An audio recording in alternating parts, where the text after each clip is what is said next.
अस्सलाम वालेकुम वरहमतुल्लाहि वबरकातुहू। इरफान रमज़ान के इस खूबसूरत से सेगमेंट जिसका नाम है वज़ाइफ़ कुरान में आपका खैर मकदम है। मैं हूँ मोहम्मद उवैस रब्बानी और मेरे साथ हैं बहुत ही मारूफ स्कॉलर, आलिम जो प्रैक्टिकल हैं, रिसर्च स्कॉलर हैं, शरियार दाऊद साहब। अस्सलाम वालेकुम वरहमतुल्लाह। माशाल्लाह से। अच्छा जनाब, आज वक्त हमारे पास कम होता है, मौजू हमारा हमेशा बहुत ख़ास होता है, लाइव कॉल्स की एक भरमार होती है। शादीशुदा औरतों के बड़े मसाइल हैं। बेटी चली जाती है दूसरों के घर, एक बेटी ही जानती है कि किस तरह वो अपना घर, अपनी माँ, मदर्स डे भी मनाया गया, मगर उसी माँ को खुदा हाफिज़ कह के, अलविदा कह के किसी दूसरे के घर जाती है और वहाँ अगर शौहर ताउन ना भी करे या करे, दोनों सूरतों में कुर्बानियाँ बहुत देनी पड़ती हैं, क्योंकि वो शुरू में एक बेटी बन के आती है, फिर वो माँ बनती है और उसके बाद पूरा घराना उसके ऊपर जिम्मेदारी के ऊपर होता है। तो ऐसी औरतें जिनकी शादियाँ होती हैं, जिस घर जाती हैं वो घर वाले उसको एक्सेप्ट नहीं करते, रिश्ता तो बन चुका है, हमारे माशरे में वापस जाना बहुत मुश्किल है, क्या करें?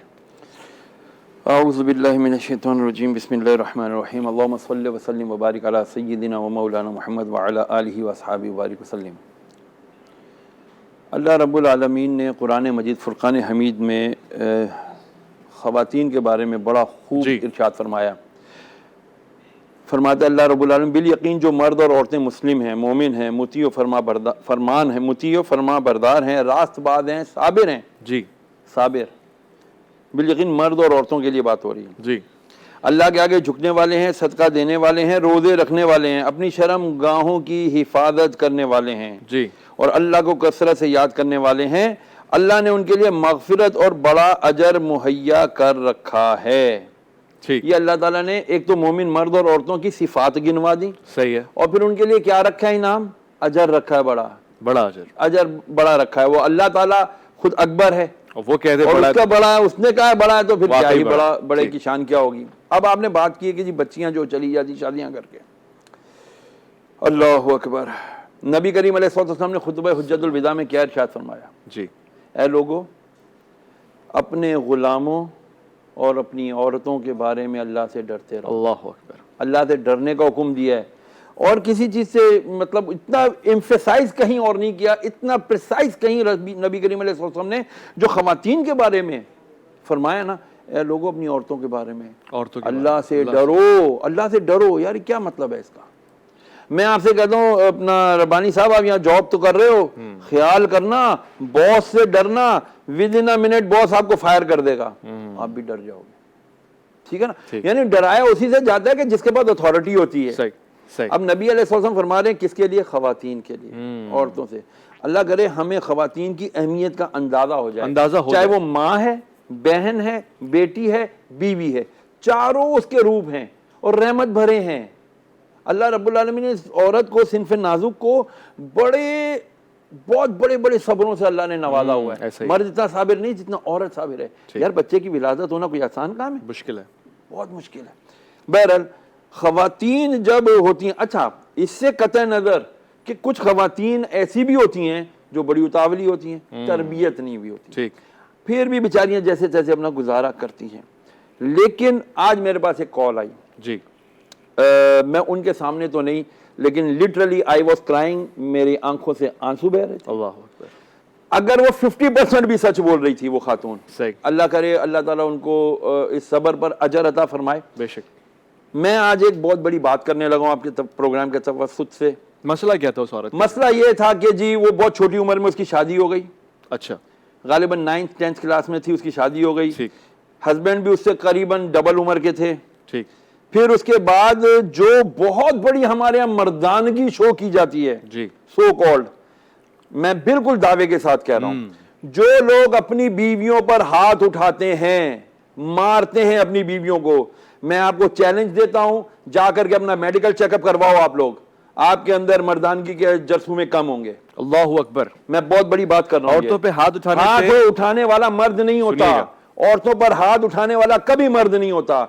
नहीं यकीन आता, मर्द बनकर जाओ, अपना मेडिकल चेकअप करवा लो। ये बहुत बड़ी बात है ख़वातीन और हज़रात, ये बहुत बड़ा दावा है। जो हजरात औरतों को कमज़ोर समझते हैं, नातवा समझते हैं, उन पे हाथ उठाते हैं, अल्लामा साहब ये कह रहे हैं कि उनमें मर्दानगी के एलिमेंट्स कमज़ोर होते जाएंगे, कम होते जाएंगे और फिर एक वक्त तो ऐसा आएगा कि वो शुमार ही नहीं होंगे। सर वो कैसे दुनिया में अपना, चले दुनिया में वो जैसे तैसे गुजारा कर लेंगे, एक आखिरत भी तो है, कब्र भी है, हशर भी है, फिर अल्लाह रब्बुल आलमीन के सामने पहुंच करके जवाब दे होना है। क्या जवाब देंगे?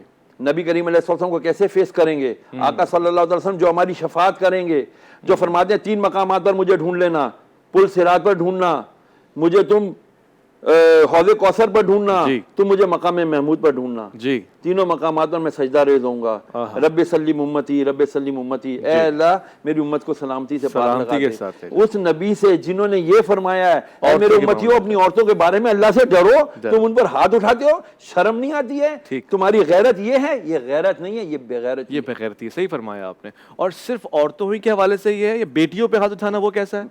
बेटी, बीवी, माँ और बहन, इन चारों पर हाथ उठाने वाला जो है ना, गैरत से खाली है, गैरत से खाली है, मर्दानगी से खाली है। ठीक। मुझे ऐसे भी आज एक फोन आया कि बेटा अपनी माँ के ऊपर हाथ उठाता है, मारता, हालांकि शादीशुदा नहीं है। एक तो चलो शादीशुदा होता है, बीवी के कहने पे करता है। बीवियां भी बेचारी बदकिस्मत होती हैं इस मामले में कि वो जो है ना पता नहीं क्या समझती हैं कि अपनी सासों को अपनी माँ नहीं समझती। सासों ने भी पता नहीं क्या ठेका लिया हुआ है कि हमने अपनी बहू को बस टीज करना ही करना है, हमने इनका बेड़ा गर्क, इनकी जिंदगी हराम करनी करनी है। भूल जाते हैं कि हमारी भी बेटियां हैं। अल्लाह से डरें, अल्लाह से डरें। वो भी औरत है, ये भी औरत है। आप अपने शौहर की बीवी हो या तो ये भी आपके बेटे की बीवी है। सही ख्याल और दुनिया मकाफात अमल है। आप जो किसी और की बेटी के साथ करेंगे, सो शैल यू रीप, जो आप करोगे वही आप, जो बोलोगे वही आपको काटना पड़ेगा। अपनी बेटी का दर्द लगता है और दूसरे की बेटी का दर्द बहाना लगने लग जाए तो समझ ले कि आप फसाद की तरफ जा रहे हैं और ये चीज़ें वापस आपकी तरफ आएंगी। ख़वातीन और हज़रात, टेलीविजन स्क्रीन पे एक नंबर चल रहा है, आप चाहे तो लाइव कॉल कर सकते हैं। ख़वातीन के मसाइल, ख़ास तौर पर शादीशुदा ख़वातीन जो किसी और घर गई हैं और वहाँ जो मसाइल दरपेश हैं, उनके हवाले से अगर आप निजात या वज़ाइफ की तलबगार हैं तो ज़रूर कॉल कीजिए। एक मसला मेरे पास आया जिसका आपने जिक्र भी किया। अब वो 25 साल हो गए शादी को, मगर शौहर हाथ उठाता है और अब तजलील भी करता है, भरी महफिल में सबके सामने तजलील कर रहा है। कभी ऐसा नहीं हुआ कि तारुफ कराया कि ये मेरी बेगम है, ये मेरा लाइफ पार्टनर, ये मेरी बेटर हाफ है, बल्कि उसके बिल्कुल बरक्स हाथ उठाया जा रहा है, गालियां दी जा रही हैं, सबके सामने मारा जा रहा है। उसका रिएक्शन ये है कि बेटा बड़ा हुआ है, बेटे ने माँ को पिटते हुए देखा है, अब बेटे के सामने, बेटे की आंखों के सामने माँ हकीर है, वो भी हाथ उठाता है। यही बात है कि मैंने आपसे अर्ज किया था ना, बच्चे को जो आप कहते हो ना वो नहीं करते, बच्चे वो करते हैं जो आप करते हैं। जी ऐसे ही है। जब वो शौहर अपनी बीवी को मारता है जो उसके बच्चों की माँ है, तो जाहिर बात है बच्चों के ऊपर क्या इम्पैक्ट आएगा? ये इंप्रेशन आएगा ना कि माँ हमारी कोई बहुत ही हल्की फुल्की चीज़ है यार।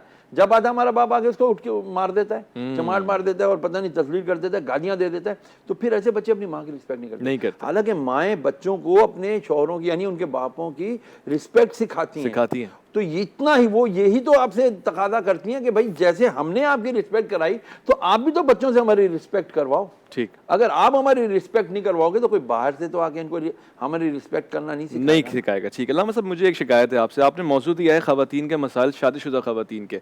मर्द हजरात को भी तो मसाइल होते हैं शादीशुदा के बाद, यानी बाद शादी के मर्द हजरात भी बाज़ ऐसे केसेस में होते हैं कि ख़वातीन की ग़ुलामी कर रहे होते हैं। बिल्कुल ऐसा होता है और उन पर आवाज़ उठाने वाला भी कोई भी नहीं है, इनके लिए आवाज़ उठाने वाला। मैं बिल्कुल इस बारे में भी बात करूंगा, लेकिन ऐसे मर्दों की तादाद यकीनन काफ़ी कम है, ख़वातीन की तादाद ज़्यादा है। लेकिन जो भी ऐसे मर्द हैं तो सबसे पहले तो उनका खुद का कसूर है। ठीक, कि उन्होंने वो तरबियत क्यों हासिल ना की जो उनकी बुनियादी तरबियत थी। उन्होंने माँ का मकाम और बीवी का मकाम क्यों नहीं पढ़ा, अल्लाह उसके रसूल ने क्या अहकामात इरशाद फरमाए, क्यों उलमा हक्का के पास जाकर के क्यों नहीं बैठे, उनसे सीखा क्यों नहीं। ठीक, एक लाइव कॉलर हमारे पास है। अस्सलाम वालेकुम वरहमतुल्लाह। हेलो अस्सलाम वालेकुम। वालेकुम अस्सलाम। कौन, कहाँ से? शहरियार साहब से बात करनी थी। जी अल्लामा शहरियार साहब आपको सुन सकते हैं, सवाल पूछें। शहरियार साहब से बात कर रहे हैं। बात कर रहा हूँ, बीबी फरमाएं। अच्छा शहरियार साहब, मैं लाहौर से बोल रही हूँ, मैं मुदा की अम्मी। जी कैसी हैं आप? मैं ठीक हूँ। याद आया आपको? बिल्कुल याद आया, बहुत दिनों से राब्ते में नहीं है ना आप ना महमूदा। क्या बात है, खैरियत है? कनाडा में ठंड ज्यादा पड़ रही है क्या? उनका वही हाल है। मैंने इसी सिलसिले में बात करनी थी कि कोई उसके खामिन को नेकी की हिदायत दे, अल्लाह ताला कोई ऐसा हल बताए। कोई मैंने उसको हल बताया था, मैंने उसको हल बताया था परवीन साहिबा। गालिबन आपका नाम परवीन है ना?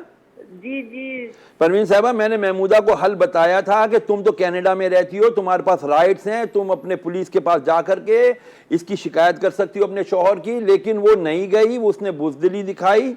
नतीजा ये निकला कि अब वो मेरा ख्याल है पाकिस्तान आया हुआ ना, जाहिद हुसैन हाँ उसका जी, नाम है। पाकिस्तान है वे, 5 महीने हो गए। हाँ, तो यहाँ वो अब दूसरी शादी भी करेगा, मौज मस्ती करेगा, आप लोग मुंह देखते रह जाओगे।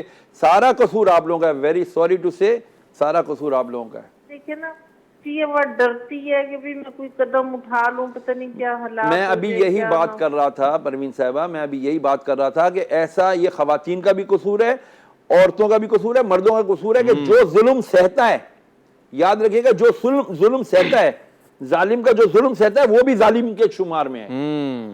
अब उसका शौहर उस पर जुल्म करता है, मारता है पीटता, कनाडा जैसे मुल्क में मारता पीटता, तो तुम जाओ पुलिस 1119 को क्या वहां पर है, वो वहां कॉल करो, बोलो ये मुझे मारता है। गुलाम साहब, मसला ये है कि एक औरत पूरे खानदान की आबरू और इज्जत लेके चल रही है। सर वो कनाडा में अकेली रहती है, उसके खानदान वालों को फिक्र ही कोई नहीं है, बहुत जुल्म है उस बच्ची के साथ, महमूदा के साथ, बेचारी है भी मेरी माँ की हमनाम। अल्लाह ताला उसको खुश रखे, उसके साथ। आमीन। एक और लाइव कॉलर हमारे पास है। अस्सलाम वालेकुम व रहमतुल्लाह।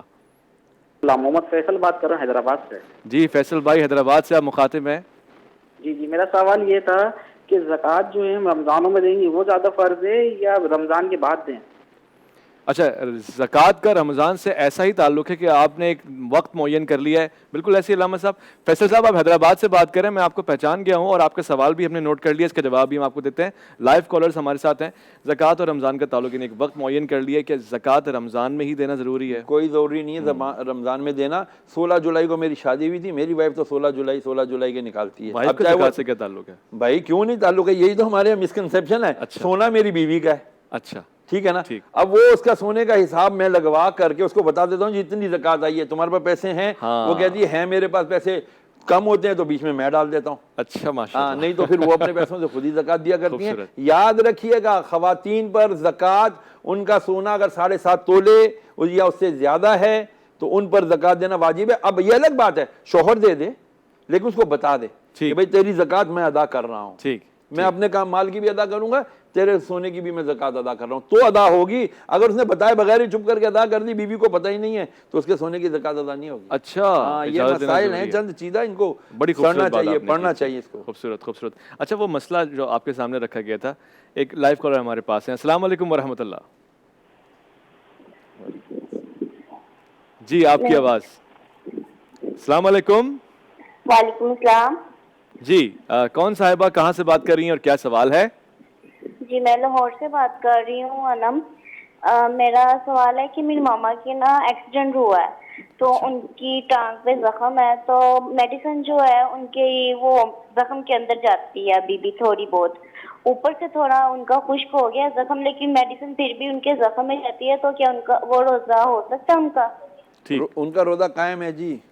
वो जख्म में किस किस्म की मेडिसिन है उसकी? वो जाहिर बात है जख्म सुखाने वाली मेडिसिन होगी, एंटीबायोटिक होगी, उससे कोई फर्क नहीं पड़ता रोजे जो दवा जख्म को खुश्क करती है उसका रोजे से कोई ताल्लुक नहीं है, वो तो जाहिरी तौर से बॉडी पर लगाई जा रही है। ठीक, आपका सवाल हमने सुन लिया, नोट भी कर लिया, जवाब भी इसका आ गया है। अच्छा, कल भी एक हजरत ने सवाल किया था यही इंसुलिन के हवाले से, तो जहाँ आपके जान को ख़तरा है वहाँ तो हर चीज़ जायज़ हो जाती है। बड़ा मोहतात अंदाजे के साथ ये सारी चीज़ें आप कर रहे होते हैं। मसला ये था कि एक लड़की चली गई है नए घर में, और नए घर में जाके उसको बड़ी मुश्किलात हैं, औलाद हो गई है तो ससुराल वालों को औलाद से ही नफरत हो गई है। एक और केस ऐसे ही जहां औलाद से प्यार है मगर बेटी की कोई अहमियत नहीं है, बेटी को घर भेजने को तैयार है, वो क्या करे? एक तो तौबा करें, अस्तगफिरुल्लाह की कसरत करें, और एक बड़ी प्यारी दुआ है, या मुक़ल्लिबल क़ुलूबि क़ल्लिब क़ल्बहु इलैया, ए दिलों को फेरने वाले, इसका दिल या इनका दिल मेरी तरफ फेर दे। अगर जो भी इससे नफरत करता है, शौहर है, सास है, नंद है, बहू है, वॉटेवर, ससुर है, कोई भी अगर उससे जिससे भी जिसका भी कोई नफरत का खुदा ना खादा मैटर है, तो वो ये वाली दुआ ज़रूर पढ़ा करे। वो जो नफरत करता है उसका तसव्वुर करके अल्लाह करीम उसका दिल इंशाल्लाह उसकी तरफ मोहब्बत की तरफ फेर देगा, इंशाल्लाह। अच्छा, एक मसला मर्द हजरात का ले लेते हैं। 2 बीवियाँ हैं, दोनों में तवाज़ुन कायम रखने का मोहब्बत का क्या तरीक़ेकार हो? एक बच्चे से ज़्यादा प्यार है, एक ज़्यादा सलाहियतमंद है, एक में लियाकत ज़्यादा है, बैलेंस कैसे रखे? बैलेंस उसको रखना इसी तरह पड़ेगा कि वो याद करे क़यामत का दिन। ठीक, कि क़यामत के दिन नबी करीम अलैहिस्सलाम ने इरशाद फरमाया, एक बंदा घिसटता हुआ आ रहा होगा, तो उसका एक साइड जो है ना अपाहज होगा, फालिज ज़दा होगा, अल्लाह काम नहीं कर रहा होगा, तो नबी करीम अलैहिस्सलाम ने इरशाद फरमाया वो घिसट घिसट कर आ रहा होगा, अहले महशर उसे अपने पैरों तले रौंद रहे होंगे। ठीक, जिसकी तकलीफ से वो कराहता होगा, चीखता होगा, चिल्लाता होगा, उसकी लेकिन मदद नहीं की जा रही होगी। अच्छा। साहबा ने पूछा या रसूलल्लाह वो कौन बदनसीब होगा? इरशाद फरमाया ये वो बदनसीब होगा जिसने एक से ज्यादा निकाह किए होंगे लेकिन उनमें मसावात बराबरी नहीं की होगी। अल्लाह अकबर, अल्लाह अकबर। तो जो लोग 2 शादियां बड़े शौक में कर तो लेते हैं, लेकिन करने से पहले सोच लिया करें कि क्या हमें कुरान की हम उस आयत को सही पढ़ रहे हैं। कुरान की आयत का मैं मफहूम अर्ज कर दूं ताकि लोगों को पता चल जाए कि जी अल्लाह ने फरमाया ठीक है तुम 1-1, 2-2, 3-3, 4-4 निकाह करो, मगर कंडीशन लगा रहा है अल्लाह पाक, मगर मसावात बराबरी करना। जी, एक लाइव कॉलर हमारे साथ हैं। अस्सलाम वालेकुम व रहमतुल्लाह। जी, आपको मेरी आवाज आ रही है? अस्सलाम वालेकुम। अस्सलाम वालेकुम जी। वालेकुम अस्सलाम। कौन साहिबा, कहाँ से और क्या सवाल है? जी मैं परवीन बात कर रही हूँ कराची से। ठीक है, क्या सवाल पूछना चाहेंगी आप? जी मुझे मुफ्ती साहब से सवाल पूछना था, ये वजीफा मालूम करना था कि ये जो है मेरे भाई हैं, उन्होंने मेरे अब्बा की जो मेरे मतलब जायदाद थी उस पर नाजायज कब्जा करके अपने नाम करा लिए। अल्लाह अकबर। तो वो मैं मालूम करना चाहती हूँ उसके लिए वजीफा के मुझे उसमें से कुछ जो मेरा हिस्सा बनता है वो मुझे मिल जाए। अल्लाह ने कुरान मजीद में वाज़ेह इरशाद फरमाया कि यतामा का माल नहीं खाना। ठीक ठीक। यतामा का, और जब तुम्हारे तरके हो जाएं, वालिदैन वफात पा जाए, वालिद जब वफात पा जाए तो फौरन तरका करो। ठीक। ये हमारे मुआशरे का एक बहुत सुलगता हुआ मौजू है। इस पर किसी दिन पूरा एक मैं कहता हूँ प्रोग्राम होना चाहिए। बहन का हिस्सा खा गए, बहनों का हिस्सा खा जाते हैं, बल्कि बेवा माँ को उसका हिस्सा नहीं देते, घरों से निकाल देते हैं, शेल्टर होम में डाल देते हैं। अल्लाह अकबर। मैं सारी बर्नी ट्रस्ट में जाता हूँ, देखता हूँ अक्सर माएँ, बूढ़ी अम्माएं, क्या मसला है बेटा, बस वो तुम्हारा खालू मर गया और वो मेरे बेटों ने जो ना बीवियों के पीछे आगे हमें घर से निकाल दिया, सारी जायदादों पे कब्जा कर दिया, ना बहनों को दिया ना दूसरे बहन भाइयों को दिया, बड़ा जो पावर में था उसने आकर के अपना एक सदमा तो किसी के दुनिया से चले जाने का, दूसरा सदमा दुनिया ही चले जाने का, कुछ माल भी नहीं है, कुछ असबाब भी नहीं है। अच्छा, ये बहनों का हक खा जाते हैं, इनका कोई वजीफा है कि बहनें यानी खवातीन को हाँ बिल्कुल, इसके लिए ये है कि ये अपना हक हासिल करने के लिए एक तो अल्लाह तबारक व तआला से दुआ ज़रूर मांगे, और एक बहुत प्यारी आयत है, सॉरी दुआ है, एक तो हिस्सा उसका आयत पर मुश्तमिल है, इन्ना लिल्लाहि व इन्ना इलैहि राजिऊन। ठीक। अल्लाहुम्मा जुरनी फी मुसीबती वखलिफ ली खैरम मिनहा। सही। इन्ना लिल्लाहि व इन्ना इलैहि राजिऊन अल्लाहुम्मा जुरनी फी मुसीबती वखलिफ ली खैरम मिनहा। एक तो ये कि अल्लाह हम तेरा ही इस्तेमाल है और तेरी तरफ वापस आने वाले हैं, अल्लाह तो हमें अजर अता फरमा और हमें वो अता फरमा नेमुल बदल जो हमसे छीन चुका है। ठीक, खूबसूरत। और ये यही वजीफा पढ़े हैं वो मर्द हजरात भी जिनका लेट्स सपोज विरासत में सही हिस्सा नहीं मिला, कोई खुदा ना खासा बच्ची बेवा हो गई या खुदा ना खासा तलाक हो गई, तो ये ज़रूर ये दुआ पढ़ा करें। इसके ऊपर बहुत प्यारा वाक़या है, वो मैं इंशाल्लाह अगर कोई कॉल नहीं तो सुनाऊं। ठीक, नहीं कॉल हमारे पास नहीं है, मगर आप सवाल, वो वाक़या ये है कि एक मरतबा एक सहाबिया फ़िक़्ह जाफ़रिया के मुताबिक इस्लामाबाद और उसके मुज़ाफ़ात में इंतहाए सहर का वक्त हुआ चाहता है। रहमतुल्लाह जी, आपको आवाज़ आ रही है मेरी? ये मुफ्ती साहब से पूछना है, दर्द के लिए कल वजीफा बताया था, वो काइंडली दोबारा बता दें आज। किस चीज के लिए? औलाद के लिए? दर्द के लिए, टांगों के दर्द के लिए, कानों के दर्द के लिए, कानों के दर्द के लिए, अल्लाह टांगों के दर्द के लिए, टांगों के दर्द के लिए बहुत आसान वजीफा है। लियुअज़्ज़िबहुम, जहां दर्द हो रही हो ना वहां शहादत की उंगली रख के 11 मरतबा पढ़े, लियुअज़्ज़िबहुम लियुअज़्ज़िबहुम लियुअज़्ज़िबहुम, फिर उंगली हटा दे, फूंक मारे, फिर रखें 3-4 मरतबा, ये 11-11 मरतबा की गर्दान करें, इंशाल्लाह दर्द चला जाएगा, इंशाल्लाह फाका हो जाएगा। ठीक, जबरदस्त। तो वो जो दर्द वाला वाकया आपने बता दिया, खास सवाल जो मेरे पास ईमेल में भी आया आज का, वो सवाल मैं आपसे जरूर पूछूंगा आज खवातीन के मसले के हवाले से। एक लाइव कॉलर हमारे पास है। अस्सलाम वालेकुम व रहमतुल्लाह। वालेकुम अस्सलाम। कौन सा, आप कहाँ से? भाईजान काशी बोल रहा हूं, लाहौर से। ठीक है राशिद, क्या सवाल है आपका? भाईजान मैंने ये मीर साहब से ये बात करनी थी कि मेरे घर में ना घरेलू मसलमात से बहुत परेशानी बनी हुई है क्या, और मेरी बीवी इस वक्त से समझ ही नहीं। अच्छा काशिफ, थोड़ा सा आपको लाउड बोलना है, बुलंद आवाज में बोलना है, आवाज थोड़ी कम आ रही है जी। भाईजान मैंने ये कहना था कि मेरी बीवी ना डिवोर्स मांग रही है। आपकी बीवी डिवोर्स मांग रही है? ठीक। जी। क्यों? जी सर। क्या वजूहात हैं, किन वजूहात पे डिवोर्स मांग रही है? आया आपकी तरफ से जुल्म है या उसका ऐसे ही कोई ख्याल है कि वो डिवोर्स चाहती है, आपके साथ रह नहीं सकती? ऐसे ही कह रही बस डिवोर्स है, तो उसके घर में अच्छा, वालदा को मार रहे हैं, वो कह रही मुझे डिवोर्स है। ये डिवोर्स देना नहीं चाहते, वो डिवोर्स मांग रही है, ऐसी सूरत हाल में बात ये होती है ना, जो बेचारा आता है ना वो अपने आप को ही मजलूम बताता है। यार वो क्यों डिवोर्स मांग रही है, उसका दिमाग तो नहीं खराब ना, या वो वाकई पागल है तो चलो जान छुड़ाओ उससे। यकीनन तुम जान नहीं छुड़ाना चाह रहे, इसका मतलब वो पागल नहीं है। ठीक है, इसका मतलब जरूर कुछ ना कुछ तुमने भी किया है। ठीक, मुझे अब सपोज कर लेते हैं कि ये मजलूम है, वो जालिम है, तो फिर क्या वजीफा? जाहिर बात है, अगर वो कह रहा है कि वो जालिम है और इसकी जिंदगी उसने वाकई अजाब की भी है, तो जान छुड़ाए। नहीं छुड़ा रहे ना, दिल नहीं छुड़ाना चाहे, दिल अगर आ जाए तो फिर तो बहरहाल अगर ये मोहब्बत पैदा करना चाहते हैं तो वही वाली मैंने बात कहना, या मुक़ल्लिबल क़ुलूब क़ल्लिब क़ल्बहु इलैया, ये दुआ नहीं आती तो दुआ इस तरह ही मांग ले, ए अल्लाह तू दिलों पर फेरने पे कादिर है, या अल्लाह इसका दिल मेरी तरफ फेर दे। जी अस्सलाम वालेकुम। अस्सलाम वालेकुम, एक लाइव कॉलर हमारे साथ हैं। फैसल मुझी बात कर रहा हूँ जी। फैसल बात कर रहे हैं। फैसल क्या सवाल है? ये वालिद फ़िक़्ह जाफ़रिया के मुताबिक लाहौर और उसके मुज़ाफ़ात में इंतहाए सहर का वक्त हुआ चाहता है। का मसला हल नहीं कर रहे हैं और दिन ब दिन तो हालात खराब होते जा रहा है। पाशी तौर पे तो अब जा रहा है कि वालदा की जिंदगी में ये कुछ असलूबी से मसला हल हो जाए। ठीक है, ये चाह रहे हैं कि खुश असलूबी से ये मसला हल हो जाए, मगर विरासत का मामला हल नहीं होकर दे रहा। ये मुंतज़िर हैं कुछ माली इमदाद अगर हो जाए तो। माली इमदाद यानी आप में तरका हो जाए। जी जी। तो इसके लिए बेटा आप दुआ करें, एक तो अस्तगफिरुल्लाह की कसरत करें। अच्छा बात यह, मैं जब अस्तगफिरुल्लाह की बात करता हूँ लोग शायद इसको हल्का लेते हैं। अस्तगफिरुल्लाह की बरकत क्या है? हज़रत हसन बसरी रहमतुल्लाह अलैह के बाद एक शख्स कहता है जी मेरे पास औलाद नहीं है, बेटे नहीं है, फरमाया पढ़ अस्तगफिरुल्लाह, चला गया। दूसरा कहता है जी मेरी खेतियां हैं उस पर बारिश नहीं होती, फरमाया पढ़ अस्तगफिरुल्लाह। तीसरा आया कहता है जी मैं गुनाहों की तरफ माइल ज्यादा हूँ, तौबा करना चाहता हूँ, दिल नहीं आता, फरमाया पढ़ अस्तगफिरुल्लाह। और एक और बात इसने कही कि अल्लाह अकबर, देन से मकरूज के गालिबन मैंने सुना है, कर्ज का कुछ था बहरहाल। तो शागिर्दों ने पूछा हज़रत आपने चारों को अस्तगफिरुल्लाह की कही? औलाद, माल, सेहत, बीमार सेहत और तौबा, ये चारों जब बंदा, तुमने कुरान नहीं पढ़ा? अल्लाह ताला कुरान पाक में इरशाद फरमाता है जब तुम मुझसे इस्तिग़फ़ार तलब करते हो तो मैं तुम्हें बेटे देता हूँ, मैं तुम्हें सेहत देता हूँ, मैं तुम्हें तौबा की तौफीक देता हूँ, मैं तुम्हारी खेतियों में बारिश बरसाता हूं। अल्लाह अकबर, सुभान अल्लाह। एक और लाइव कॉलर हमारे पास है। अस्सलाम वालेकुम व रहमतुल्लाह।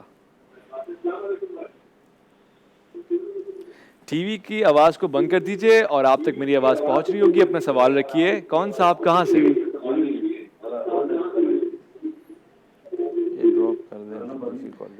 ठीक है, मेरे ख्याल ये मुश्किल हो रहा है, हम आपको दोबारा से एक मौका देते हैं, कॉल कीजिए, अपना सवाल रखिए।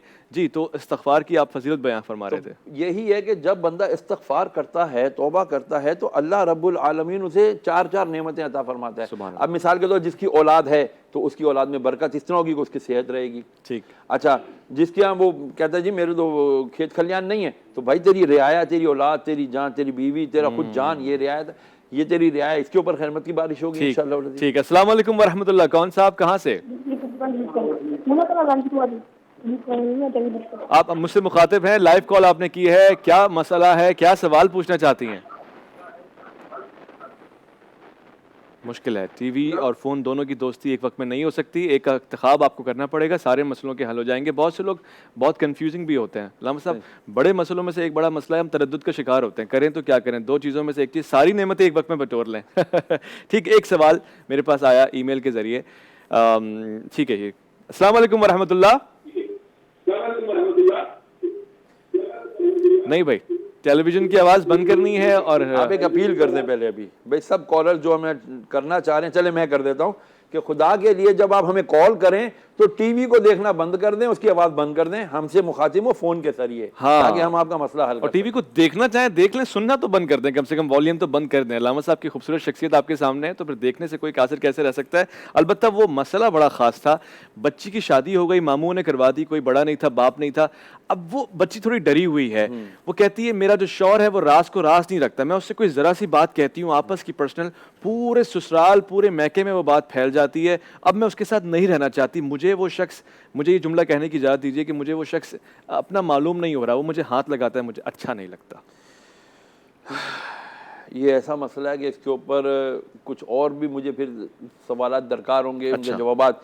ऐसे कैसे हो सकता है कि एक सिर्फ राज ना रखने के ऊपर जो है ना वो अपना घर बर्बाद करना चाहती है, मुझे कुछ और भी राज की बातें हैं। ठीक, एक और लाइव कॉलर हमारे साथ हैं। अस्सलाम वालेकुम व रहमतुल्लाह।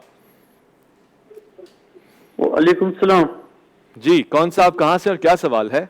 मोहम्मद गुल सरियाब कस्टम कोयटा से सर, बलूचिस्तान। अच्छा माशाल्लाह, क्या सवाल है?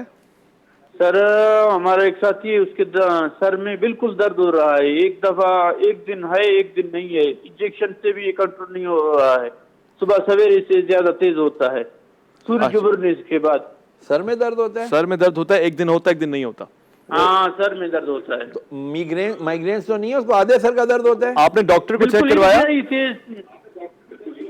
हाँ डॉक्टर को भी चेक करवाया, ना ब्लड प्रेशर का मसला है, ना कोई बुखार है, कोई मसला नहीं है। आंखें टेस्ट करवाई हैं, आई साइड? नहीं वो टेस्ट नहीं करवाए, लेकिन दोनों नहीं आंखें चेक करवाएं, आंखें चेक नहीं करेगी, आंखें चेक करवाएं। उमूमन आंखों की वजह से भी आंखें कमजोर हो चुकी होती हैं और बंदे को पता नहीं चलता, उससे उसके नर्व, ऑप्टिकल नर्व पे बहुत फर्क पड़ता है, असर पड़ता है और सर में दर्द रहता है ये। और ये ऐसा दर्द होता है बाद दफा के सोता है बंदा और सोया हुआ नहीं होता, जहन जाग रहा होता है तकलीफ की वजह से, और इसकी वजह से जाहिर बात है वो टेंशन डिप्रेशन का शिकार होता है, काम पूरे सही नहीं कर सकता, जब काम पूरे सही नहीं करेगा अर्निंग नहीं होगी, घर में फटना पड़ेगा। ठीक है, बहुत लंबे दूर तक चली जाती है मामला। एक और कॉलर हमारे साथ हैं। अस्सलाम वालेकुम व रहमतुल्लाह। जी, कौन सा, आप कहाँ से? मैं अल्ताफ बात कर रहा हूँ कराची से। आप कौन बात कर रहे हैं? आवाज? कराची से अल्ताफ बात कर रहा हूँ। कराची से अल्ताफ बात कर रहे हैं, क्या सवाल है? मेरा सवाल ये है कि जब वो मेरी भैंस का डिलीवरी होने वाली 2 महीने लगे, तो ये जो ऑपरेशन थिएटर में होते हैं, बोले लेडीज भी होती है और जेंट्स भी होते हैं, कि जायज़ है ये चीज़? आपने फरमाया कि आपके घर में डिलीवरी होने वाली है 2 महीने के बाद। मेरी बेगम की डिलीवरी होने वाली 2 महीने रह गए, तो ये जो ऑपरेशन थिएटर में लेडीज भी होती है साथ में और जेंट्स भी होते हैं, डॉक्टर जी के जायज़ है? ठीक है, पर्दे के हवाले से पूछ रहे हैं। ऑपरेशन थिएटर में मर्द हजरात भी होते हैं, तो कोई कबाहत नहीं है? नहीं, बिल्कुल कबाहत है। उनको बोले कि फीमेल डॉक्टर्स ने, और बिल्कुल ऐसा हो कि बिल्कुल फीमेल डॉक्टर्स नहीं है, खुदा ना खासा बिल्कुल नहीं है, तो फिर बहुत एंड में जाकर के कहीं फिर उलमा कराम कहते हैं कि फिर तो जान का खतरा। बेहतर यही है कि किसी और हॉस्पिटल चले जाएं जहाँ पे फीमेल डॉक्टर्स हों, गायनीज हों। होती हैं यार, क्यों नहीं होती? मुमकिन है। पाकिस्तान और कराची में रहते हैं, कराची में कैसे नहीं है? जी, एक और कॉलर हमारे साथ हैं। अस्सलाम वालेकुम व रहमतुल्लाह। वालेकुम सलाम। जी, क्या सवाल है आपका? जी मेरा ये सवाल था, और सबसे पहले मैं कहना चाहूँगा क्या हमारा आपका शो अच्छा लगता है, हम सब देखते हैं। बहुत शुक्रिया, आपने हौसला अफजाई की, आपने कहा कि आपका शो बहुत अच्छा लगता है, तो ठीक है, ये बहुत अच्छी बात है। मैं पूछना चाहूँगा अगर हमें रोजे में उल्टी आ जाए तो हमारा रोजा टूट जाता है? नहीं बेटा, ये आम अब मसला आपको समझा दें कि उल्टी आए, निकल आई ना बाहर, तो उससे रोजा नहीं टूटती। फ़िक़्ह हनफिया के मुताबिक इस्लामाबाद और उसके मुज़ाफ़ात में इंतहाए सहर का वक्त हुआ चाहता है। बस यूं समझ ले कि रोजा उल्टी बाहर निकली, उससे रोजा नहीं टूटा। मुख्तसर कर दूंगा अगर आपकी इजाज़त हो। उल्टी ने अगर यू टर्न ले लिया ना तो मुश्किल हो जाएगा।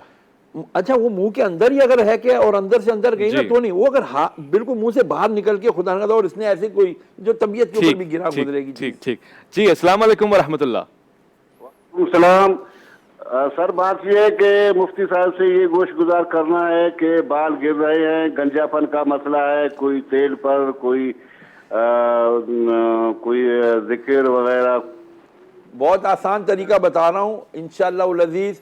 खोपरे का तेल, सरसों का तेल, दोनों हम वजन ले लें, ये सब के लिए है। ठीक। और अल्हम्दुलिल्लाह, इसलिए मैं आपको बिल्कुल तजर्बे के साथ कह रहा हूँ कि अल्हम्दुलिल्लाह मेरे घर में, मेरे खानदान में, मेरे रिश्तेदारों में सबसे पहले मैंने इस्तेमाल करवाया। देख लें, बड़े बड़े सियासतदान आपसे मशवरा लेंगे। सरकार, हाँ, सियासतदान भी आ जाए, बल्ले मियाँ आ जाए, शिया आ जाए, सब इंशाअल्लाह बाल आ जाए। बाल नहीं आने का दावा कर रहा, फिर बाल गिरना बंद हो जाएंगे, बाल घने हो जाएंगे, जितने हैं ना वो इंशाअल्लाह इतने घने हो जाएंगे कि आपका गंजपन दूर हो जाएगा इंशाअल्लाह।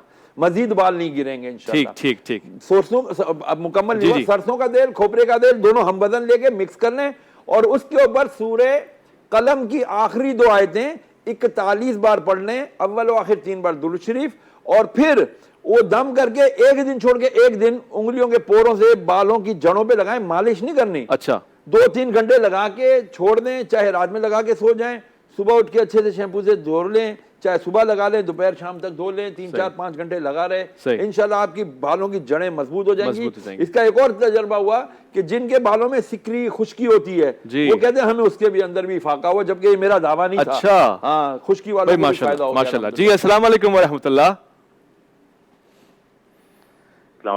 वालेकुम अस्सलाम। क्या सवाल है, कौन सा, आप कहाँ से? जी मेरा नाम एजाज अहमद है, हम कराची से बोल रहा हूँ। ठीक है एजाज भाई, क्या सवाल पूछना चाहेंगे आप? जनाब ये तो आप पहले मुबारक आपके GTV पे ये प्रोग्राम देख के मुझे बहुत ही अच्छा लगा और ये मेरा पहला कॉल है किसी टीवी में डायरेक्ट। खैर मकदम है आपका, बहुत शुक्रिया, खैर मुबारक। आपकी जो प्रोग्राम तमाम चल रहे हैं, जो बच्चों से लेके बड़ों जितने भी नात आ रही है, कुरान शरीफ की जो कंपटीशन है, डिबेट, वो माशाल्लाह बहुत ही खूबसूरत प्रोग्राम आपने तरतीब दिया है और खासकर आपकी भी डिबेट मुझे बहुत पसंद है। एक मैंने देखा था जिस वजह से आप मेरे फेवरेट में आ गए। बहुत शुक्रिया आपका, ये आपने हौसला अफजाई की है, खुदा आपको इससे ज़्यादा नवाजे। बहुत शुक्रिया एजाज भाई, और आपने कॉल की है, मैं खैर मकदम करता हूँ आपके इस कॉल का। इसी तरह GTV देखते रहिए और आप हमारे लिए भी दुआ करते रहिए और पूरे मुल्क के लिए, पूरे मुल्क की कौम के लिए, तमाम लोगों के लिए दुआ करते रहिए। कहते हैं ना कि तेरी दुआ से कज़ा तो बदल नहीं सकती। फ़िक़्ह हनफिया के मुताबिक लाहौर और उसके मुज़ाफ़ात में इंतहाए सहर का वक्त हुआ चाहता है।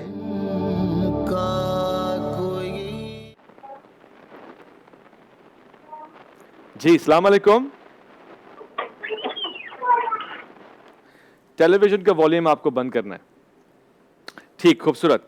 जी लामा साहब, आपने वो बालों का हल तो बता दिया है, ये मर्द हजरात और खवातीन हजरात दोनों के लिए, खवातीन के लिए भी है, ठीक है, बिल्कुल जबरदस्त जबरदस्त। अच्छा, वो जो आमतौर से टोपी पहनते हैं या अमामा पहनते हैं, उन पे ज़्यादा खदशात होते हैं कि बाल कहीं झड़ ना जाएं, तो उनके लिए कोई नुस्खा बताएं, क्या ये ज़रूरी होता है कि सूरज का लगना बालों पे या हवा का लगना? ये मेडिकल साइंस तो कहती है कि आपको विटामिन D चाहिए जो कि सूरज की रोशनी में, किरणों में होता है। आप अपने सर को कुछ देर के लिए वो सुबह के वक्त दे सकते हैं, वो रोशनी लगाएं उसको सूरज की, इंशाल्लाह उससे तक़वियत मिलेगी। देखें, मछली, फिश जी, ये आपके बालों के लिए समझेंगे बस सबसे बड़ी एनर्जी, सबसे बड़ी एनर्जी। हम नहीं खाते मछली, कराची वाले बहुत कम लोग खाते हैं। मछली खाएं, दूध पिएं, और ये मादरत के साथ ये डब्बे शब्बे वाले नहीं आते, टेट्रा पैक वाले, ये दूध नहीं होते, ये ना पिया करें। दूध खुला जो पिए, जैसा भी उसमें मक्खी जो भी होता है सब ठीक है पिया करें। वो दो बातें मिलकर हो गई, इसकी जरा वजाहत में आपसे मांगूंगा। कहते हैं मछली और दूध का बड़ा खास रिश्ता है, मगर अलग अलग टाइम पे मछलियां होती हैं। अच्छा अच्छा, अस्सलाम वालेकुम। सर वो लाइन डिस्कनेक्ट हो गई थी, मैं असल मुफ्ती साहब से एक मसला मेरा था, जी जी, वो पूछना चाह रहा था कि मेरे ताल्लुक टेक्सटाइल से, और मैं ज़ाहिर अपने कॉलेज के ज़माने और अपने पहले ज़माने में 17-18 साल माशाल्लाह बहुत ही तरक्की किया और बड़ा नाम भी रहा है टेक्सटाइल के हवाले से। अच्छा, ये उसके बाद से क्या हुआ कि 99 से वो कंपनी ख़त्म हो गई और उसके बाद से मैं वो लश्कर चला गया। जिस चीज़ को भी हाथ लगाता हूँ वो चीज़ कामयाब नहीं हुआ। हालांकि एक्सपीरियंस है, लोग है, इज्जत है, गुडविल है, सब कुछ है, लेकिन वो कामयाबी नहीं मिल रही जो मेरे जितना होना चाहिए। और मैं हमेशा मतलब कि कोशिश ही कर रहा हूँ, अब मकसद स्ट्रगल कर रहा हूँ, लेकिन वो मुकाम मुझे वापस नहीं मिल रहा। मैंने फैक्ट्री भी की, वो भी नहीं चला, 7-8 साल उसमें मैंने बड़े नुकसान किए। एक बाहर की कंपनी की, उसमें भी 6-7 साल वो जॉब भी चली गई। बिल्कुल मैं समझ गया, सोने को आग लगा रहे मिट्टी हो रहा है ना, तो ये समझ में नहीं आ रहा जनाब, सोने को आग लगा रहे मिट्टी हो रहा है, ये कहना चाह रहे हैं ना आप? जी जी जी जी जी, आप कह रहे हैं कि जो मैं चाहता हूँ कामयाबी वो मुझे नहीं मिल रही। पहली तो बात आप अपनी इस्लाह कर लें कि आप जिसको कामयाबी समझ रहे हो सकता है अल्लाह की नजर में वो कामयाबी ना हो, ठीक है, आपका भलाई ना हो। मैं एक छोटी सी हिकायत पेश करता हूँ। एक बादशाह था, उसका एक वजीर था। बादशाह वजीर से कोई बात पूछता, यार ये क्या हुआ है? वो कहता यार इसमें भी बेहतरी है, ये भी अच्छा ही हुआ है। वो कहता यार कहत पड़ गया है मुल्क में, कहता इसमें भी अच्छा ही है, ये भी बेहतर है। एक दिन बादशाह घोड़े पे बैठने लगा, उसका पांव स्लिप हुआ, रकाब से गिरा, उसके हाथ की ना ये छोटी उंगली टूट गई, जिस्म से लैदा हो गई। कहता यार ये क्या हुआ? कहता बादशाह सलामत, ये भी अच्छा ही हुआ। बादशाह की खोपड़ी घूम गई, उसने कहा इसको जेल में डाल दो। जेल में डाल दिया। कुछ दिनों बाद बादशाह सही हो गया। बादशाह घोड़े पर गया अपने और साहिबों के साथ, एक हिरन के पीछे वो आगे जंगल में निकल गया, वहां पकड़ा गया, जंगलियों ने पकड़ लिया। चलो जी पकड़ के ले गए। कहाँ ले गए जी? हमारा देवता है, हम उसको तुम्हारी भेंट चढ़ाएंगे। जैसे उसको वो रखा गर्दन मारने के लिए, तो उनका चीफ जो पुजारी था उसने कहा रुको रुको, तुम एक अधूरा इंसान लाए हो, तुम देवता को अधूरा इंसान की भेंट दो, हटाओ इसको, भगाओ। खैर जो भागता हुआ चला अपने मुल्क महल पहुंचा, आकर के पूछता है, कहता है यार लेकर आओ जरा वजीर को। उसको कहता है वजीर तूने ये कहा था कि जो होता अच्छा होता है, ये वाकई यार मेरे लिए तो अच्छा हुआ, लेकिन मैंने जो तुझे जेल में डाल दिया था ये तो तेरे लिए बहुत बुरा वक़्त था बादशाह, ये मेरे लिए उससे भी अच्छा हुआ नहीं गया कि मैं तेरे साथ नहीं था। अगर मैं होता तो मेरे को काट दिया जाता। तो ये देखिए अल्लाह ताला की हर काम में हिकमत होती है, सब्र करें। और वो सूरह फजर के बाद 111 बार सूरह शूरा की आयत नंबर 19 पढ़ लिया करें, अल्लाहु लतीफुम बिइबादिही यरज़ुकु मन यशाउ व हुवल कवियुल अज़ीज़, अल्लाह रोजी देगा इंशाअल्लाह। ठीक है, और बावजूद भी रहें, ये भी आप पहले फरमा चुके हैं। जी अस्सलाम वालेकुम व रहमतुल्लाह। वालेकुम सलाम। कौन साहब, कहाँ से? मैं वलीद बात कर रहा हूँ सियालकोट से। ठीक है, सियालकोट से आप कॉल कर रहे हैं, क्या सवाल पूछना चाहेंगे? जी मेरा सवाल ये था कि अगर हम अभी सैरी कर रहे हैं, मतलब रोटी अगर अभी हम खा रहे हैं अभी तक, तो सारी बात से अजान की आवाज़ शुरू हो जाए, तो उसके लिए क्या अहकामात है? जी वैसे शरई सवाल है, फिक्री सवाल है, मगर पूछ रहे हैं। अर्ज कर देता हूँ मुख्तसर सा, इसको समझ लीजिए। अजान जो होती है वो सहरी से उसका कोई ताल्लुक नहीं होता। हर वक्त हर जगह पर आपको चार्ट लगे हुए हैं, मिल जाते हैं, नेट आपके पास मौजूद है, मस्जिदों में, मोहल्लों में, गलियों में, दुकानों पे चार्ट लगे होते हैं पूरे महीने के कि भाई इतने बजे सहरी खत्म होगी, इतने बजे इफ्तार होगी।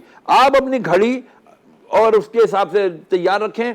घड़ी पे आपका टाइम हो गया, घड़ी आपकी सही है, काबिल एतमाद है, आप उसके मुताबिक सहर बंद कर दें 5 मिनट पहले, और उसके मुताबिक आप इफ्तार कर लें जब बिल्कुल टाइम हो जाए। ठीक, ये ना किया करें कि वहां अजान कम हुई, क्या अजानें तो आगे पीछे होती रहती है, नमाज के लिए मिनट्स का हिसाब आपके पास मौजूद है, उसको फॉलो अप करें। अस्सलाम वालेकुम व रहमतुल्लाह।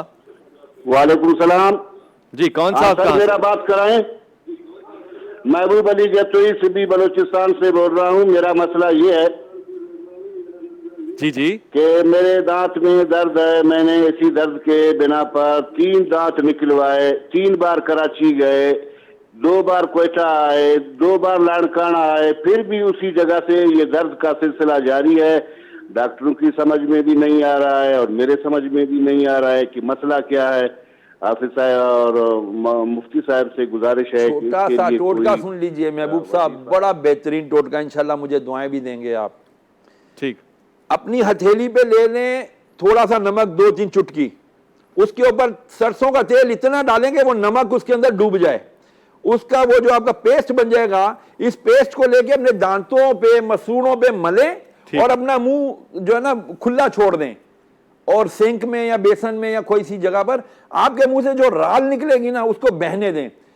जब वो उसकी नमकीन जो नमकाहट है वो कम हो जाए तो फिर दोबारा से लगाएं। 2-3 मरतबा ये 2-3 दिन लगाएंगे, ये आपके दांतों का दर्द, पायरिया, कीड़ा, ये इंशाल्लाह सब सही हो जाएगा, सब ठीक हो जाएगा इंशाल्लाह, गारंटी। और दांतों से जो खून आता है बाज़ लोगों तो को, ये इसके लिए भी ये बेहतरीन है। जो जिनके गम्स कमजोर होते हैं, उंगली लगाते हैं, तीली मारते हैं तो खून निकल आता है, ये पायरिया की निशानी है। एक बार और रिपीट करते हैं जिन्होंने। बहुत आसान है, नमक ले लें, लाहौरी नमक हो तो बहुत अच्छा है। अच्छा, आयोडीन वाला नमक नहीं लेना आपने, ठीक है। लाहौरी नमक ले, थोड़ा सा अपनी हथेली पे रखें, इतना सरसों का तेल उसके ऊपर टपकाएंगे, वो नमक डूब जाए उसमें, उसका पेस्ट बन जाए, वो पेस्ट अपनी शहादत की उंगली से दांतों पे, मसूड़ों पे मल लें। दांतों पे लगने पे आपको थोड़ी नमकीनी लगेगी तो मसूड़ों पे मलें, उसके बाद मुंह खुला छोड़ दें और रालें बहने दें।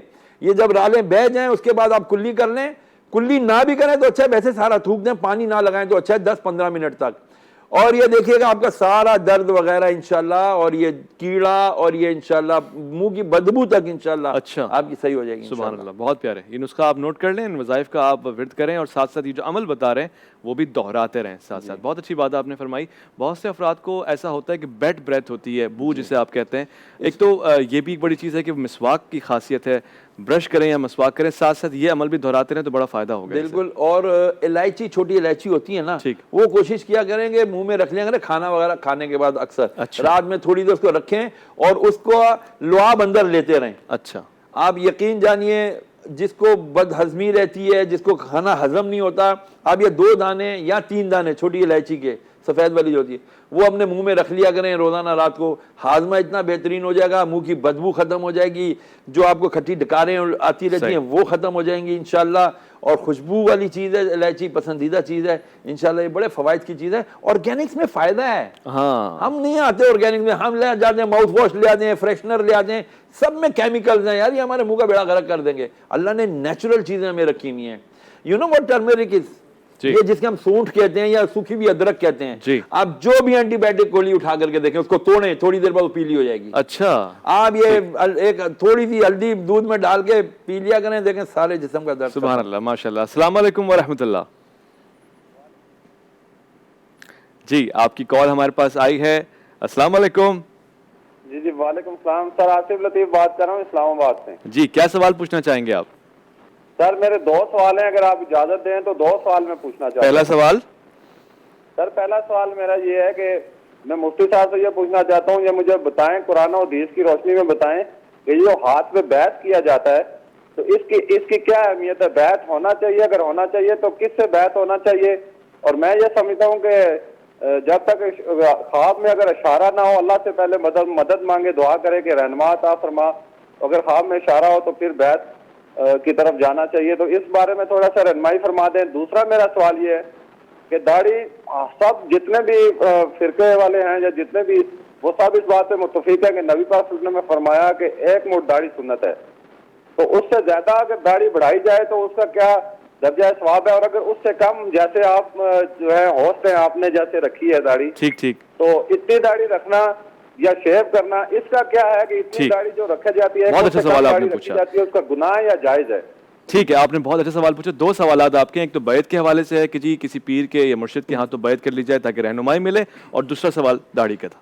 बैत तो नबी करीम अलैहि वसल्लम से साबित है, बैत रिज़वान जो हुई थी। नबी करीम अलैहि वसल्लम ने हज़रत उस्मान गनी रज़ी अल्लाह ताला अन्हु के बारे में जब मशहूर हो गया था कि उनको माज़अल्लाह शहीद कर दिया गया है, तो आका अलैहि वसल्लम फिर अपना दस्ते मुबारक आखिर में सबसे ऊपर रखा, फरमाया ये उस्मान की तरफ से बैत है। ठीक, तो ये इस बात ने भी बता दिया कि मेरे आका अलैहि वसल्लम को अल्लाह ताला ने इल्म गैब अता किया हुआ है। ठीक, कि उन्होंने, सरकार ने बता दिया कि ठीक है बैत करना चाहिए। फिर आप अपनी इस्लाह कर लेंगे जी, मैं कहता हूँ कि जी ख्वाब में आना चाहिए। आप इतने बड़े पीर हैं, खुद पहुंचे हुए हैं, तो फिर आपको बैत की जरूरत ही क्या है कि अल्लाह आपको ख्वाबों में इशारे दे रहा है कि जी इसकी बैत करो, उसकी बैत करो। ये बात नहीं होती।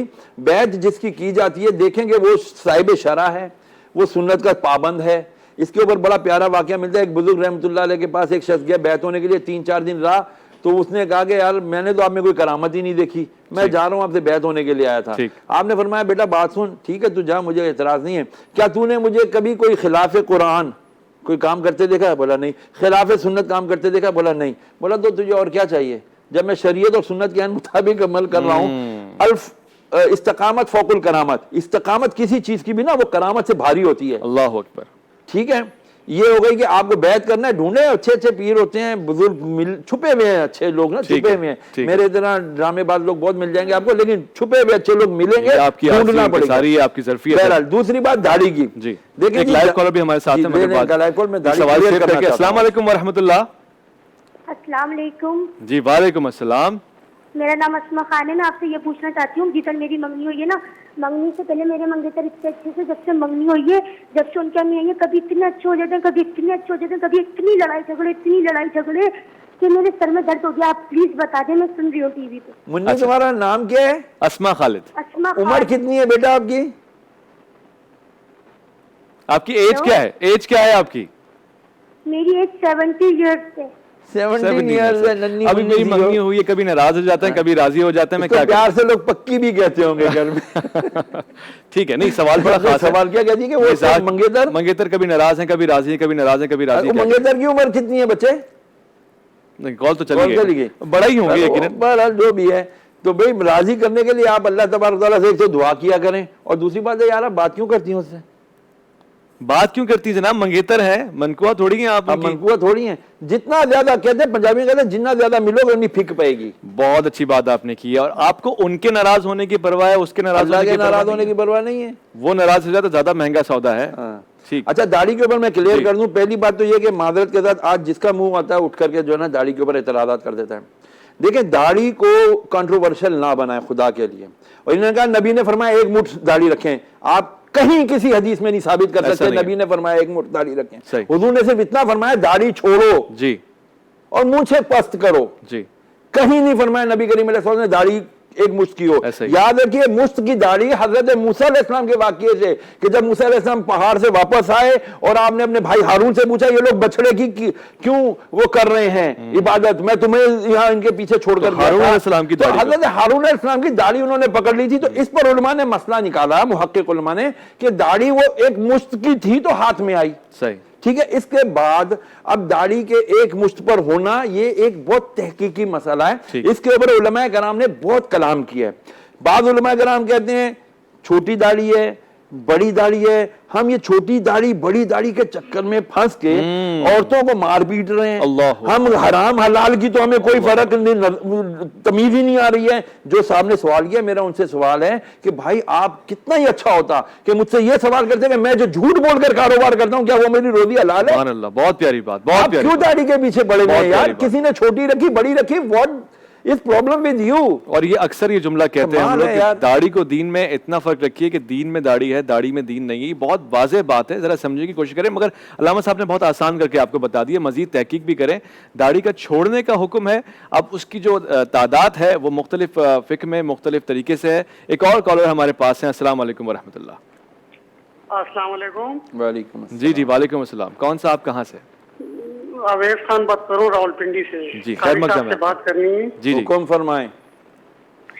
जी, मुझे ये औलाद के लिए वजीफा चाहिए, नेक औलाद के लिए। शादी को 8 महीने हो गए, अभी तक क्या कोई खुशखबरी नहीं हुई है? बिल्कुल नहीं मिली है, बिल्कुल नहीं मिली है। अल्लाह करीम करम फरमाएगा इंशाल्लाह। आप ऐसा करें, अपनी जो आपकी ज़ौजा मोहतरमा उनसे कहें कि ये रब्बी हबली मिन लदुनका ज़ुर्रियतन तय्यबा इन्नका समीउद दुआ, रब्बी हबली मिन लदुनका ज़ुर्रियतन तय्यबा इन्नका समीउद दुआ, ये दुआ 111 मरतबा ईशा की नमाज के बाद पढ़ लिया करें, ठीक है। अव्वल आखिर 3 दफा दुरूद शरीफ, अल्लाह करीम करम फरमाएगा इंशाल्लाह, जरूर इंशाल्लाह इंशाल्लाह। औलाद के लिए आपने बड़ा ज़बरदस्त वजीफा बताया, इससे कबल भी आप इरशाद फरमा चुके हैं। बहुत इतना मुजर्रब ये वजीफा, कसम से आपको क्या अर्ज करूं कि जिसने किया, आज भी मैं जो मिठाई लाया हूं ना, तो ये खुशखबरी की मिठाई है किसी की, माशाल्लाह। काफ़ी अरसे से उनकी वो नहीं हुई थी, अल्लाह ने करम कर दिया। दुआ इसी वजीफे की बरकत से अल्लाह ने उनको अल्हम्दुलिल्लाह खुशखबरी अता फरमा दी। माशाल्लाह, बहुत प्यारी बात रही आज की गुफ्तगू का मौजू बड़ा ख़ास था। बदकिस्मती से ख़वातीन के मसाइल से हम थोड़ा सा दूर रह गए, मगर आज की एक आखिरी कॉल हम ले लेते हैं। अस्सलाम वालेकुम वरहमतुल्लाह। ठीक है, कॉल हमारे पास ड्रॉप हो चुकी है। ख़वातीन के मसाइल पे बहुत ज़्यादा तादाद में बात होनी चाहिए थी, बहुत सारे सवालात रह भी गए, मगर मेरे ख्याल है कल का मौजू भी कुछ इससे मिला के रखेंगे। ख़वातीन बहुत मुश्किल में है, ख़ास तौर पे वो ख़वातीन जो किसी दूसरे घर चली गई हैं, दूसरे ममालिक चली गई हैं और बहुत दूर रहती हैं। एक और कॉलर हमारे साथ हैं और उनका कॉल लास्ट कॉल हमारी होगी इंशाल्लाह। अस्सलाम वालेकुम। अस्सलाम जी, मैं मुफ्ती साहब से सवाल कर सकती हूँ? हुक्म फरमाए बेटा। हेलो जी, मेरा ये सवाल था, कल वो मदर्स डे की मुनासबत से मैं नहीं कर सकी। मैंने आपसे पूछना था कि मेरी मदर की डेथ हो गई थी कुछ अभी रिसेंटली, तो वो मैं मतलब है कि मैं उनसे बहुत ही ज्यादा वो करती थी ना, कि यहाँ तक कि मैं उसके बाद मुझे इतनी डिप्रेशन हो गई, मैं एंटी डिप्रेसेंट्स वगैरह भी मतलब डॉक्टर के पास चली। अब थैंक गॉड, अल्लाह के शुक्र है मैं ठीक हो गई हूँ। बट मैं कह रही थी कि माँ के लिए क्या कर सकते हैं, जैसे आप लोगों भी कहा उसमें के Kharat things like that. But मैं कह रही थी कि वो जब आप कह रही थी ना, जैसे कोई लोग गुनाह करते हैं, अल्लाह माफ करे, तो फिर वो भी पेरेंट्स को वो अच्छा नहीं लगता ना वो। तो अगर वो आप माँ बाप के जो फौत हो गए उनके लिए आप कोई अच्छा करे तो उनको महसूस होता है, या कोई खरात या कोई दुआ या जो कुरान पाक, तो उनको महसूस होता है? ठीक, देखें बेटा, सबसे पहली बात तो ये कि आपके जो मरहुमीन वालिदैन होते हैं, तो उनके लिए जब आप कुछ भी अमल करें, आप एक नियत करें। आज मेरे वालिद साहब को वफात हुए 17 साल होने वाले हैं कमोबेश। मैंने एक नियत की थी अपने वालिद साहब की वफात पे जनाजे से पहले कि या अल्लाह अज़्ज़ वजल, मैं कोई भी नेक काम करूं और वो तेरी बारगाह में कबूल हो, तो या अल्लाह उसे मैं अपने वालिद साहब के इसाले सवाब के लिए मुख्तस करता हूँ। सही, मैंने उसको अपने वालिद को इसाल किया। 17 साल से अगर मेरी कोई भी नेकी कबूल हो, अगर हो रही है मुझसे अगर कोई नेकी, मुझे यकीन है वो मेरे वालिद साहब को उसका सवाब जा रहा है इंशाल्लाह। ये मैंने लाइफ टाइम कर दिया कि जिंदगी भर जब तक मैं जिंदा हूँ मैं अपने वालिदैन, फिर वालिदा का वफात हुआ तकरीबन 3 साल हुए, उनके लिए मैंने यही दुआ की है। आप अपने वालिदैन के लिए कसरत के साथ कुरान मजीद की तिलावत करें, उनके लिए हो सके तो कहीं पे वाटर डिस्पेंसर लगवा दें, पानी का इंतजाम कर दें, कहीं पे कुरान मजीद रखवा दें, और सबसे बेहतर है कि खुद कुरान पढ़कर अपने वालिदैन को इसाले सवाब करें। इससे ज्यादा उनको कोई पहुंच ही नहीं सकती। अगर हमारे पास 1 मिनट है तो मैं अर्ज कर दूं, अपनी बात खत्म कर दें कि नबी करीम सल्लल्लाहु अलैहि वसल्लम ने वाकया फरमाया बुखारी शरीफ में कि एक बंदे का इंतकाल होने वाला है, अचानक उसका इंतकाल हो जाता है, तो एक सफेद लिबास में मलबूस शख्स आके उसके सराहने खड़ा हो जाता है। घर वाले उसका कफन जनाजा वगैरह पढ़ के उसको मैयत को ले जाते हैं, कब्र में उतारते हैं। ये वाइट लिबास वाला नौजवान साथ जाके कब्र में भी उतर जाता है, यहां तक कि कब्र बंद कर दी जाती है। कुछ वक्त बाद जब दीवारें फाड़ते हुए नकीरैन आते हैं तो वो उस नौजवान को देख के, सफेद लिबास वाले नौजवान को देख के कहते हैं सुभान अल्लाह, तू कौन है? वो कहता है कि तुम मुझे छोड़ो, तुम अपना काम करो इसके साथ जो तुमने से सवालात करने हैं। तो नबी अलैहि सल्लम ये वाकया बयान फरमा रहे हैं, फरमाते हैं कि वो कहते हैं नहीं तू बता तू कौन है?